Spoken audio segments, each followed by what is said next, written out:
Today's episode of the Ramp It Up podcast contains explicit language and may not be suitable for all audiences. Listener's discretion is advised.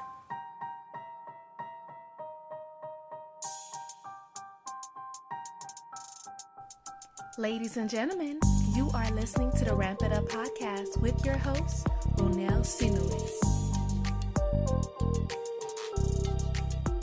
Are you ready to ramp it up? Ramp it up, ew! Hey, yo, ramp it up, B. Girl, ramp it up! Ramp it up! The Ramp It Up podcast. Hey, you need to ramp it up. Ramp it up. And we are back with another episode of the Ramp It Up podcast. I'm your host and your favorite Zoe on Wheels, as usual, Ronell. We are closing out the month of February, today being the 28th.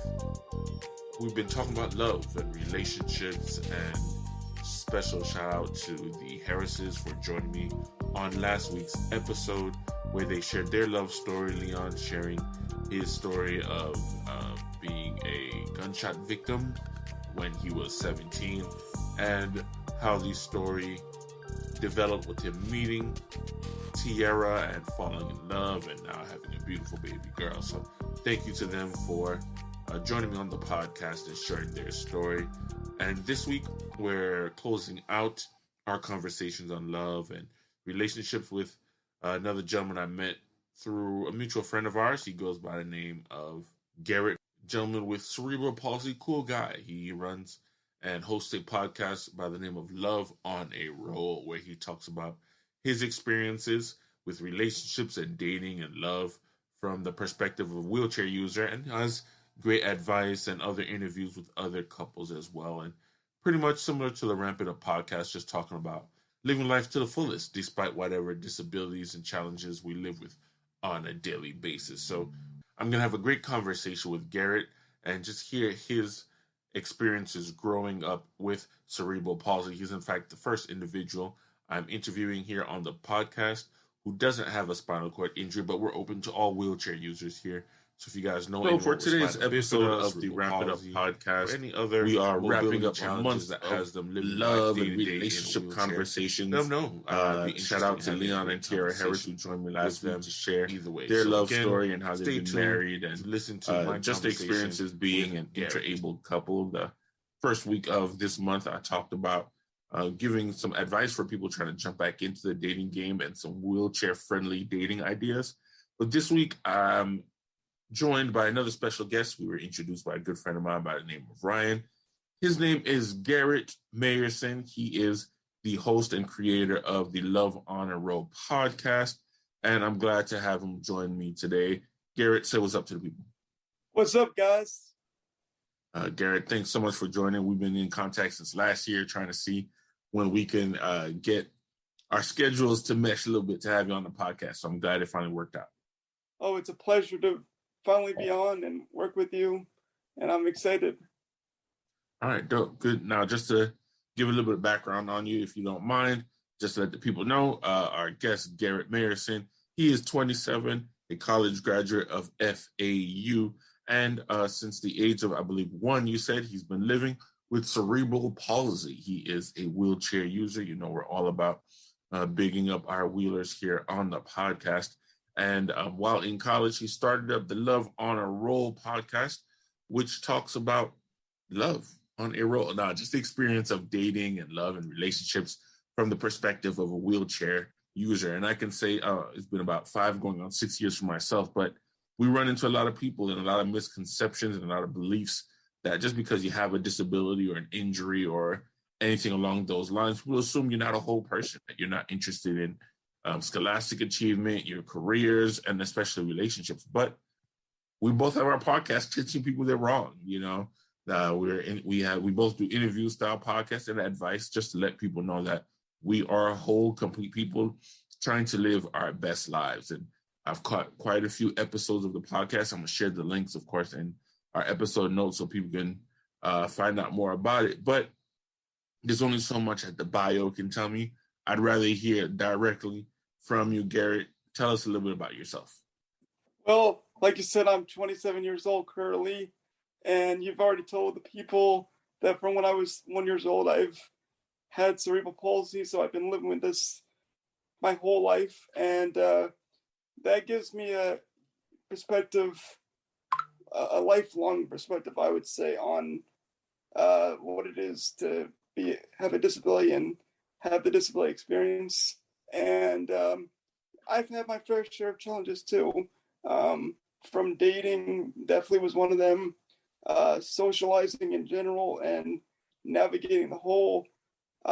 What's the balance between having independence and relying on people's, particularly aids?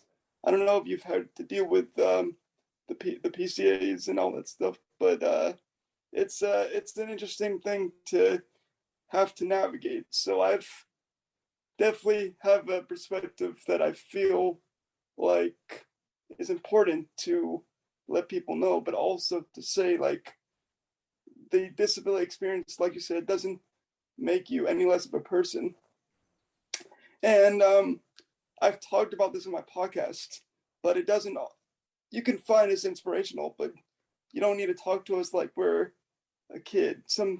Sometimes people talk to me like I'm a kid, and like, you know, the high pitched voice and like, hi, Oh how are you? Hi, how are you today? Yes. Oh, look at you. I'm like, really?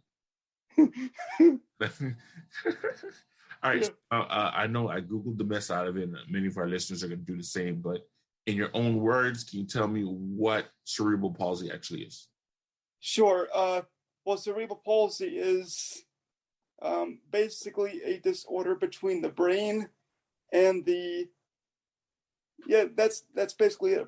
The brain, and then it goes into the nervous system, and that affects your ability to walk or basically have daily functions that you go about your life. Palsy by itself means weakness. So sometimes somebody will see people affect one side of your body. It also could affect your speech. It can affect different things. With me, it doesn't really affect my speech too much, and I'm really blessed and fortunate with it. But there's varying degrees of cerebral palsy. So you may have somebody who slurs their words. It's pretty amazing to see that there's such a big spectrum, but it's pretty much similar to any kind of neurological disability.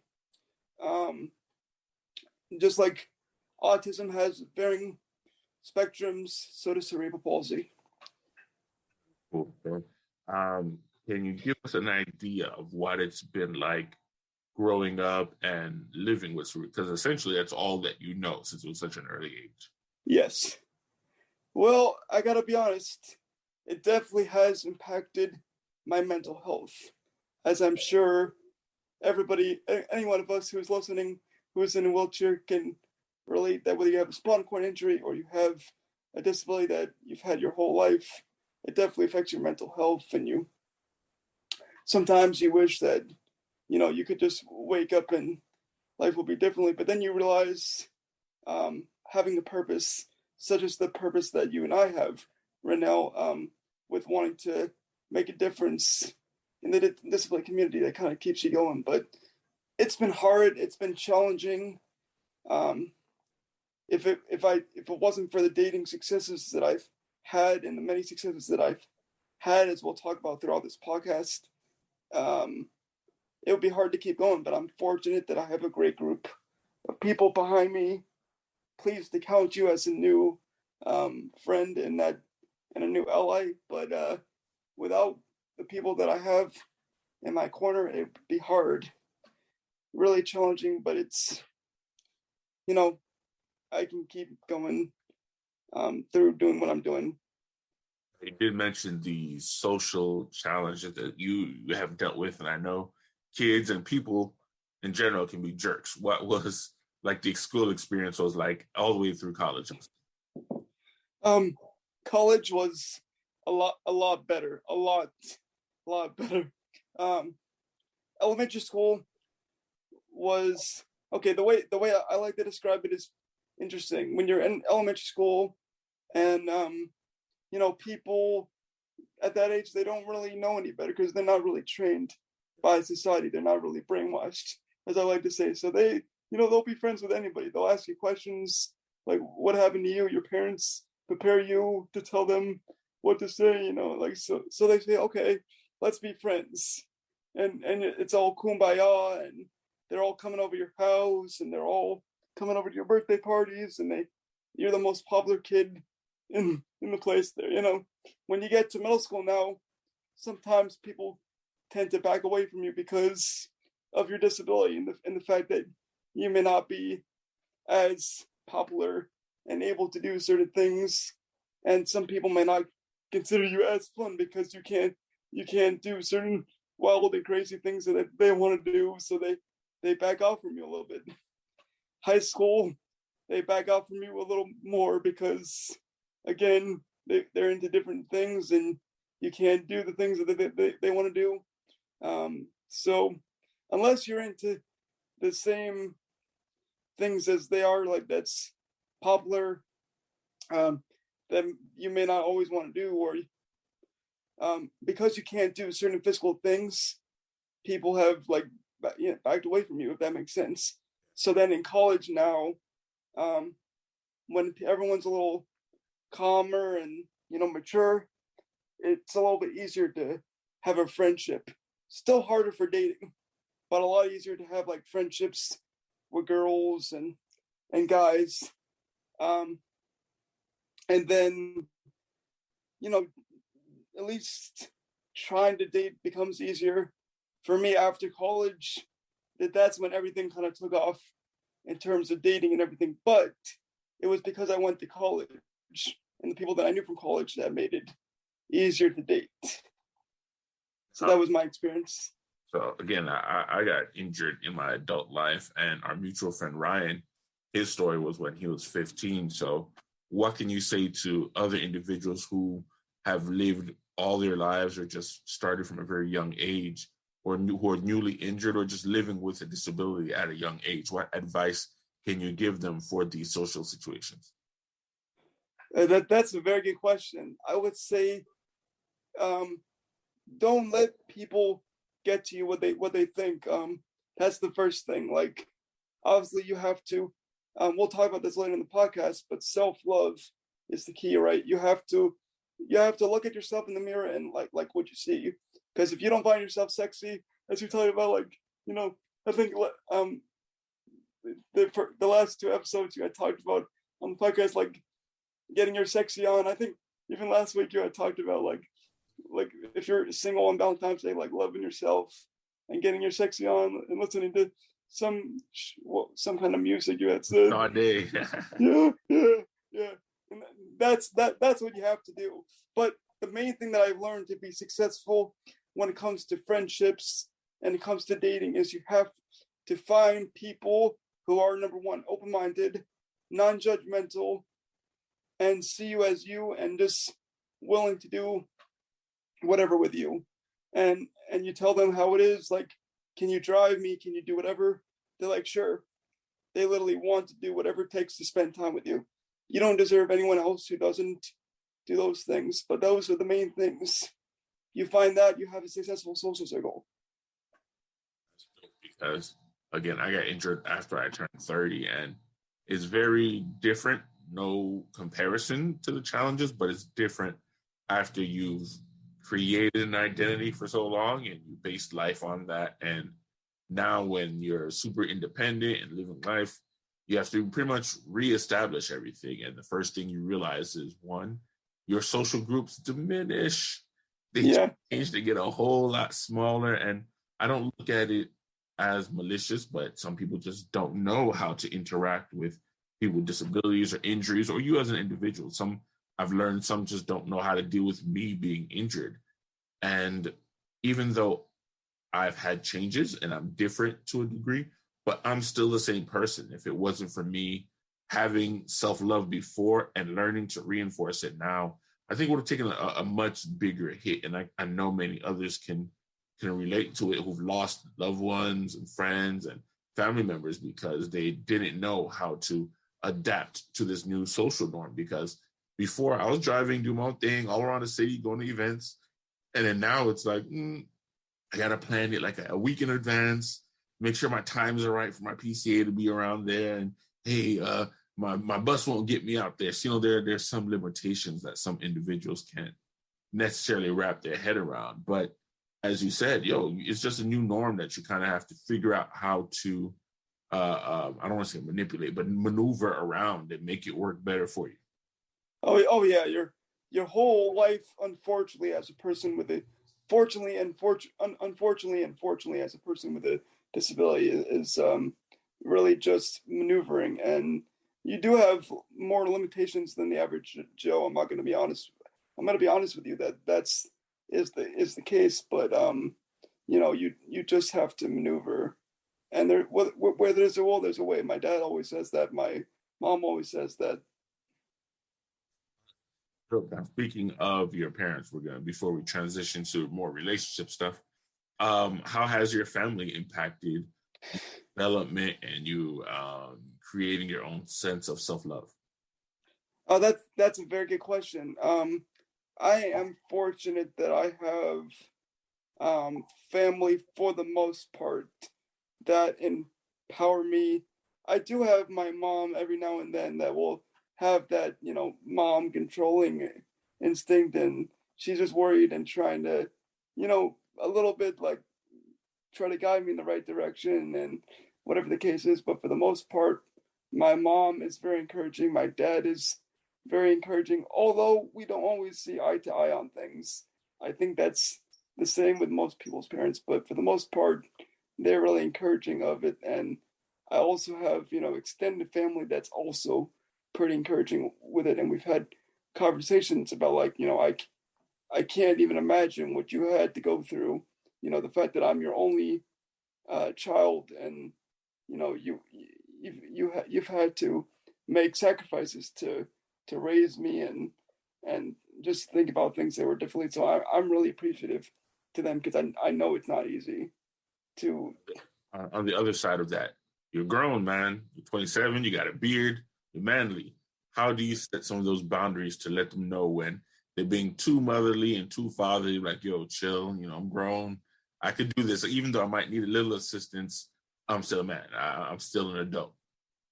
That's a good question. Also, I would say you have to be calm. I've learned that, because sometimes it can be very frustrating. So it's tempting to, I don't know, everyone else's tempers out there, but my temper is not always the best. Some people call me the Gulk.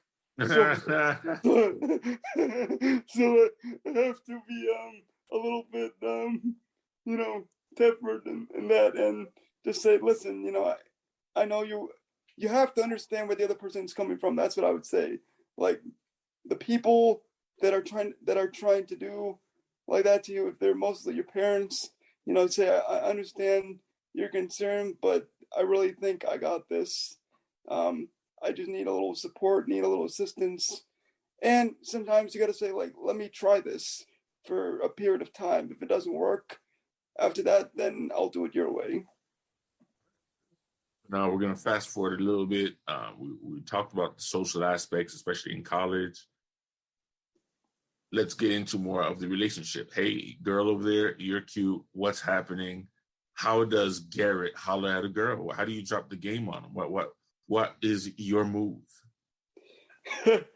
Well, that's a really good question. I don't know if I want to reveal all my secrets, but because if I did, then all the girls would know, and they know it's coming when I come at them. But on all seriousness, what I found really beneficial, and I think I talked about it. In fact, I know I've talked about this on my podcast, is the social circle. Sometimes, you get all these advice out there from people that are not disabled that will give you dating advice, trying to say, like, oh, you just approach a girl and you holler at them, and all of a sudden you exchange numbers and all that stuff, and you may be attractive like myself and Renell, but because of your chair, they might think that you're a little foreign to them. So the best thing to do, I think, is to be friends with them first. Even if you find them attractive and you want to, do your thing with them, sometimes it's better to be friends with them first. You can always try to make a move, but the best thing to do is to, like I said, be friends with them. Not for a long time.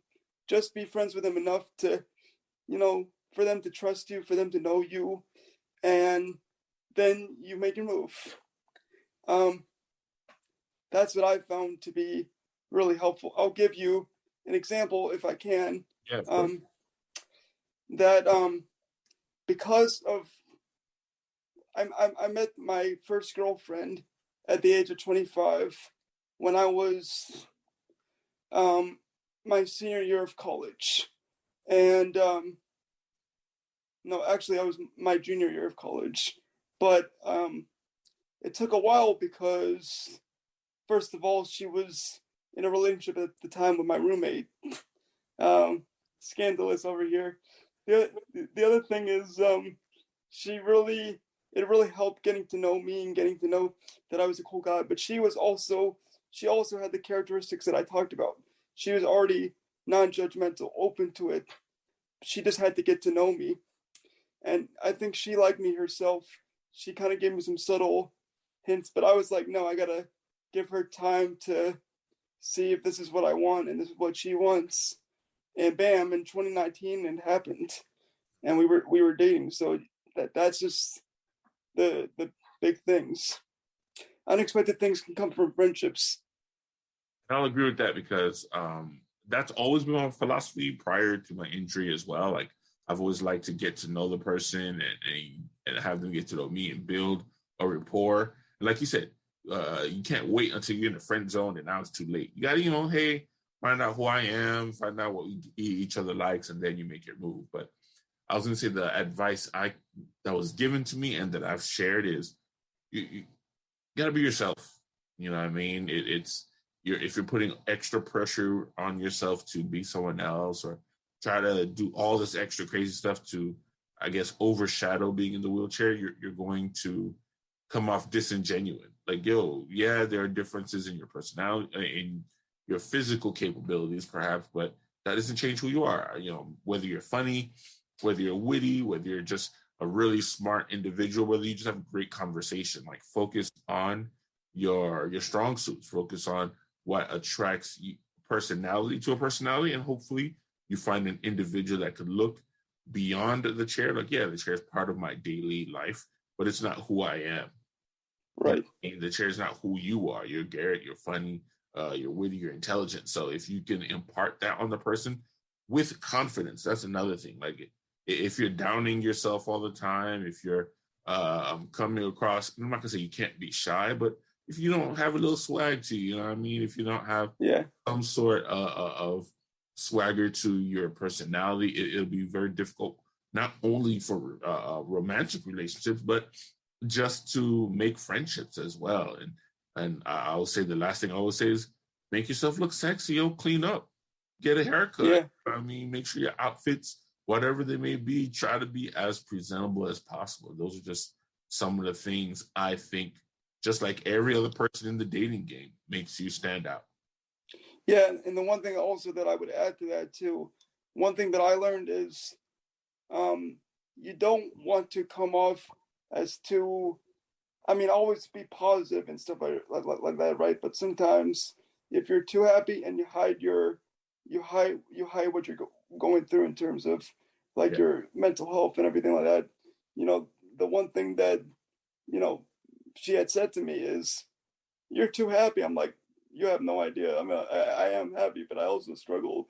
But she didn't always get to see that. So that was something that, I would say, like, looking back at it, like, you want to make sure that, they also know that you're positive, but you also struggle with things because you don't want to hide that because they'll think you're disingenuous too.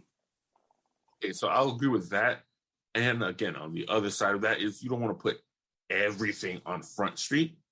And I've talked about it in a few of my other episodes. I'm not saying lie. I'm not saying deceive anyone, but I'm quite sure if you come out on the first day, hey, I'm Ronell. I think you're fine, but let me tell you about my catheter situation. And on every day night, I cried about like, yo, like I think you have to, for one, pick and choose when and how much you share.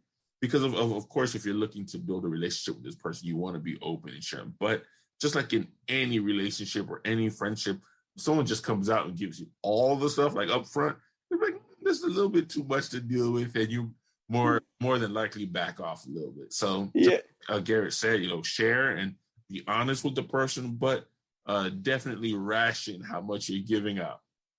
Yeah, don't be TMIing, guys. Not a good thing. Way too much. So I guess if you don't mind me asking, let's talk about how Love on a Roll came about. What made you decide to go from just living your personal life to wanting to share with others about the life of someone in a disability, just enjoying life? Okay, so this actually stemmed from something that I always wanted to do, but the main motivator and push was in my senior year of college, I took an entrepreneurship class. The main focus of the entrepreneurship class was to come up with your own business idea and work with somebody, and the whole semester kind of like have a business plan together and get a product to show people like what you were about, the brand and everything. So that's basically how the idea came about. It was like, okay, I need to have a business for this class. What am I passionate about?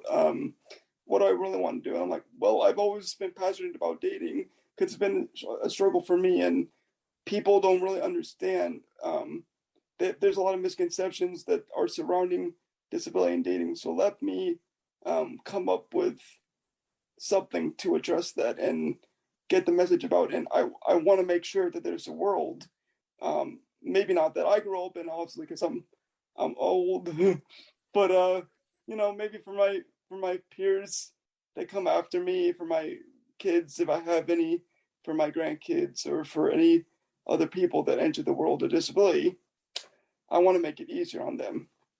And even now in this current environment, try to make people, less scared of giving guys with disabilities, especially physical disabilities. That's what I specialize in. People ask me why. That's because that's all I know. I don't know anything else. So, but I want to make girls and guys comfortable with the idea of dating somebody, because we can be good partners. You could be missing out if you don't give anybody a chance in that situation. So that's how I came about with Love on a Roll. And so now, what has kind of inspired the podcast and pushing through, and just some of the guests that you've had? Well, with the podcast, that came about in July of 2020. Okay. And why that was inspired by that is because I always had a interest in radio. I did an internship with iHeartMedia in 2015, and unfortunately, they decided that I didn't have enough experience for them to hire me. But I didn't let that stop, because I'm like, I know I have a good voice for radio, so let me do that. So that was number one. But number two, I wanted to really give a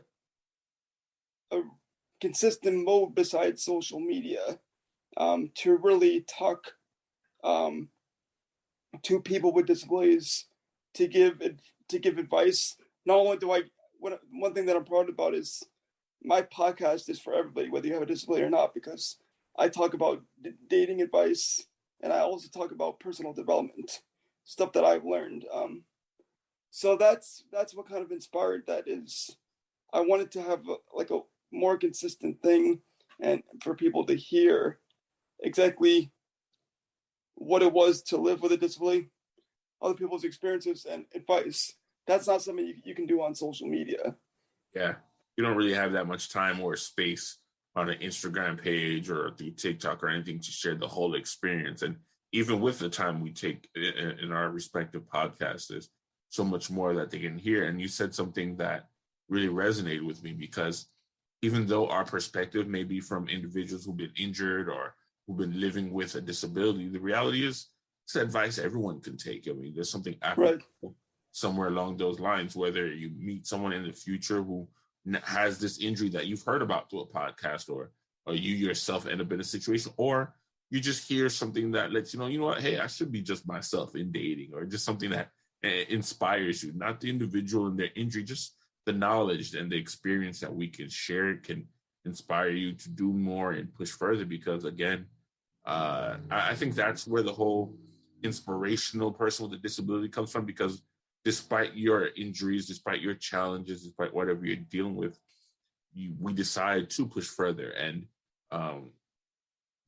where I'm at is not enough, and I'm blessed and I'm thankful for all that I have and whatever advances I get. But you can always go further, and I think that's what Ramp It Up podcast and Love on a Roll is all about. Like, we're living life to the fullest, to whatever extent we can. If there's a wheelchair ramp, if I can get there, I'm gonna try it. You know what I mean? And that's how I just want everyone else to look at life as well. Push to the max as much as you can. Yeah, exactly. And never think that, I mean, it's fine if you don't want to pursue a relationship or dating.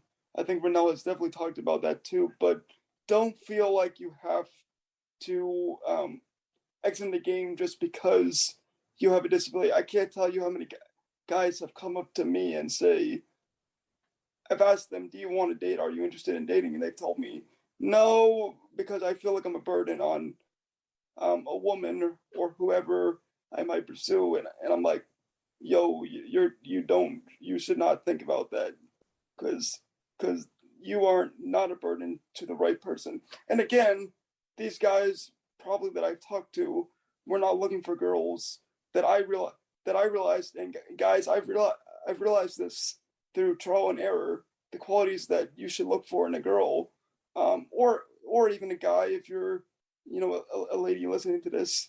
Those are the qualities that you should look for. You should not look for anyone else who doesn't have those qualities, because if they're not willing to accept you and date you, and they're going to make problems, you don't want to do that. Dating is hard enough, and it's easier when you're in a relationship with somebody, but you don't want to make dating harder than it is. In the last episode, Leon and Tierra left me with some advice. They're like, be open-minded, but make sure you're not putting yourself, especially as the person with a disability, not putting yourself in a position where you're being taken advantage of or abused, or just in a healthy situation because you feel like, well, I'm not going to find anything else. Odds are I'm going to be alone. So you got to accept whatever comes in front of you. No. Look, we all have the right to find love, to find companionship in whatever form it may be, whether you're looking for a best friend for life or a family member or someone to be romantically involved with. You don't have to settle for someone mistreating you or being in an unhealthy situation because of the fear of not having something else. So that's something I just want to make sure that, again, everyone hears. You know what I mean? If the alternative is being by yourself, and this is a good transition for us, loving yourself and just enjoying life, I'd much rather do that. I don't want someone to come into my life to add more challenges or to take advantage of me or to stress me even further. Like, there's so much that we can do as humans to enjoy life and enjoy companionship without feeling as if societally we're forced to have to be in a relationship. Right, exactly. And you also, like I said, you also should know that there's other alternatives. If you say, okay, I want to be with someone, but a relationship is not for me, there's other alternatives to a relationship. As we know, casual dating is definitely one, and you also can be in a long-term relationship, but not like live with someone and all that stuff. But you don't have to marry someone if you say, okay, marriage is not for you either, because you may be, some people might be afraid of divorced or have been divorced before and realized, I don't want to go through that again. Well, you don't. You can be in a long-term relationship with somebody, and you don't have to do that. My mom is doing that right now. She was through 2 divorces. It didn't work out. She's now happily together with a man that she has no intention of getting married to. My dad, the same thing. He's in a relationship with someone for many years. Has no intentions of getting married to her. So I realized that too. You don't have to get married if you're afraid of getting divorced, especially if you come from a divorced household like I do, where they say I think 50% of people that get are more likely to get divorced. So if that's your fear, you don't have to do that either. No one's stopping you. Now, we mentioned it once or twice, but let's talk a little bit about just living life as a single individual, loving life. Again, whether you have disability or injury or not, there are stigmas that make people feel like by a certain age you should have been married and had some kids by now. But I know from my perspective right now, I'm 35 and I've chosen post-injury to, get to know me all over again. You know what I mean? Not that doesn't mean I haven't been interested. That doesn't mean I haven't been on dates. But I can't promise to share myself or love someone else if I don't know me or if I don't love me. You know what I mean? And a lot of it has been me figuring out who Ronell is post-injury, who spinal cord injury Ronell was. I've known me for 30 years, but now that situations have changed, I have to kind of reevaluate myself, reevaluate the kind of person I'm looking for, and see the qualities that would best fit me where I am in life. And I've been enjoying it, man. I've been having fun with family and friends. I'm working on getting back into traveling because I was a little concerned about my wheelchair. But, hey, hopefully this year is the year to get up out and about. I've been working on this career. So I've also felt like as much as I'm enjoying myself right now, I'm also preparing myself for when I do decide to be it, because I can't be in a relationship trying to be broke, having no career, having no a way to support myself and the family. So I've personally just been enjoying it. How about yourself? Oh no, I agree with you, man. Relationship. Let me tell you, I had no idea. Everyone made jokes to me my whole life that having a girlfriend would cost money, and you go broke it up and like, I don't believe you. And from my experience, I've been fortunate, but I have been looking at my account at the end of the month when I've been in dates, and my relationship with my girlfriend, and most recently I had a friend with benefit. That was a nice little experience to have. But even that, you look in your account, you're like, I'm a little short on money. But when you're single, you have all the money to yourself, and so there are benefits to that. And it took me a while, my whole life up until recently, to really realize that you don't have to be codependent on somebody to be happy. Society really brainwashes you to believe, with all the movies and stuff and the TV shows that we see, is that love is the way, and that if you're not with somebody, what's wrong with you? But there's many different benefits to being single. Like you said, you have to get to know yourself. For me, besides getting to know myself as a lifelong wheelchair user, it's also and working on yourself career-wise and everything like that. It's also self-love again. It goes back to self-love. If you don't find yourself attractive, who else is? Also, when you learn to embrace being single and living life, as I say, on a roll, then you don't become. And I actually had a conversation with my friend about this last night. You actually don't have that dependence on somebody, so you're not as needy. You're not as clingy and desperate when it comes to dating, if that's something you choose to do. And I would recommend, and I'll send this to you because I don't believe I sent this to you, but there's a great podcast that I've listened to called Solo, which is the life, I'm going to get this wrong, but the life for basically singles to be, in charge of their own life and happy. It's with Peter McGraw, so it's called the Solo Podcast with Peter McGraw, and I just discovered this recently, and this guy blew my mind. He's an economist at some major university, and he just is like this talking about this whole solo movement. They were featured on the Today Show, and that was how I heard about them. And I think it's crazy because I never thought of being single as like a prideful movement, but it really is, because, like I said, if you don't learn to embrace being single and your own lifestyle, and self-care is everything, and taking yourself on dates, even if you don't go out by yourself on dates, having movie nights by yourself. You don't need girls to have a movie night. You can, or guys, you can have a movie night by yourself. You can also, not the same thing, but you can also, pleasure yourself, if you know what I mean. I don't know if I'm allowed to say that on here, but there's many different benefits, and you realize it will be nice to have somebody, but having somebody doesn't make you complete and whole. You are complete and whole by yourself. One thing I truly believe in is my happiness is not someone else's responsibility. It's right.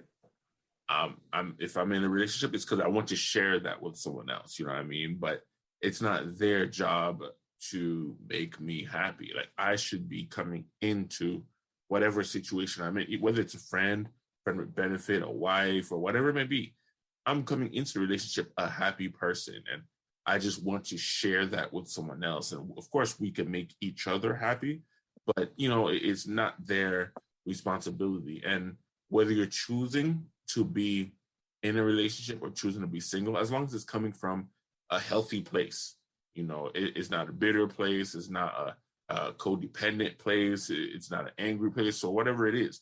As long as it's coming from a healthy place, I think what works best for you works best for you. I know individuals who are choosing not to get married because of their benefits and Social Security situation and their finances. And I know others who it benefits them. But if you're not coming from a healthy and safe place, then I think that's where you should look into getting help, whether it be therapy or speaking with friends or family. But either one, if you're going into them coming from a negative place, that's when it's a problem. And just like Garrett said, there's a lot that you can do. I'm a big fan of the show Parks and Recreation, and treat yourself was a real thing, man.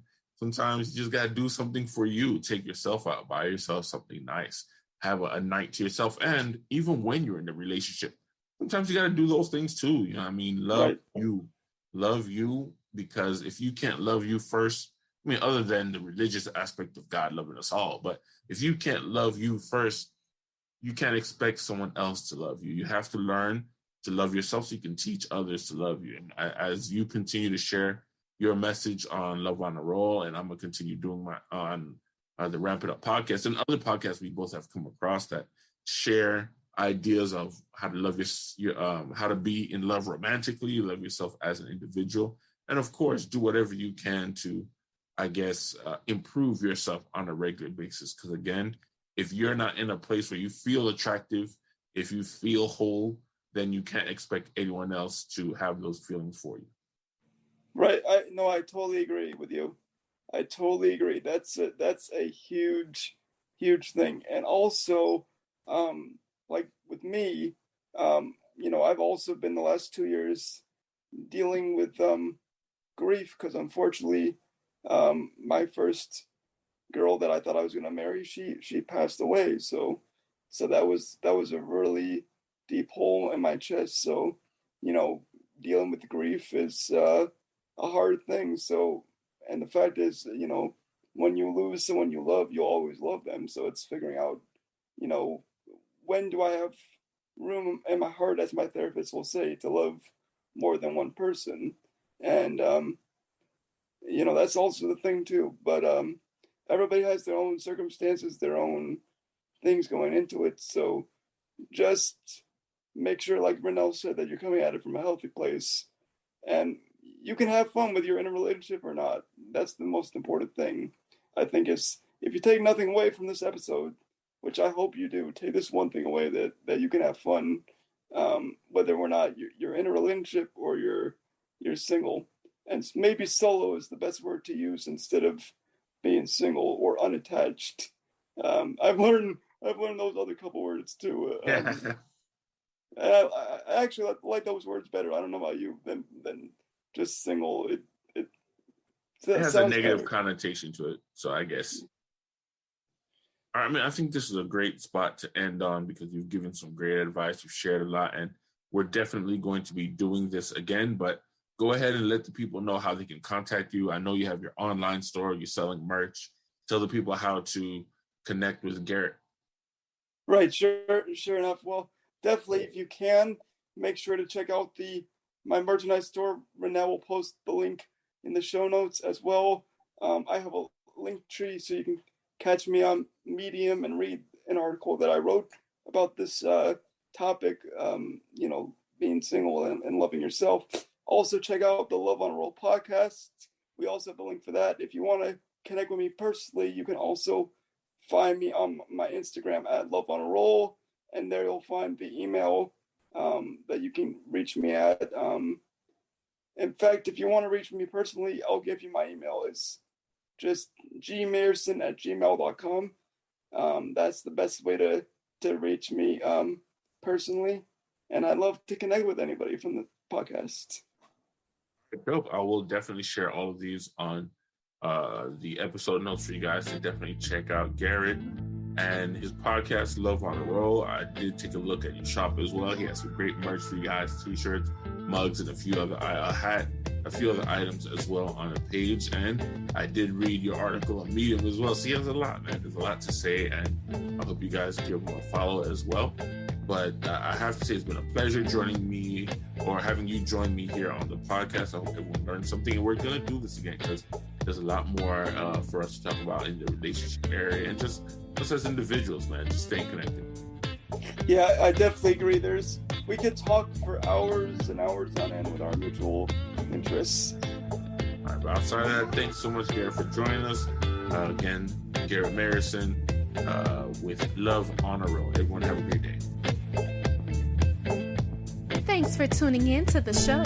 Connect with the podcast on social media. Check out our Instagram page at ramp.it.up.podcast or email us at rampituppodcast@gmail.com. Until next time.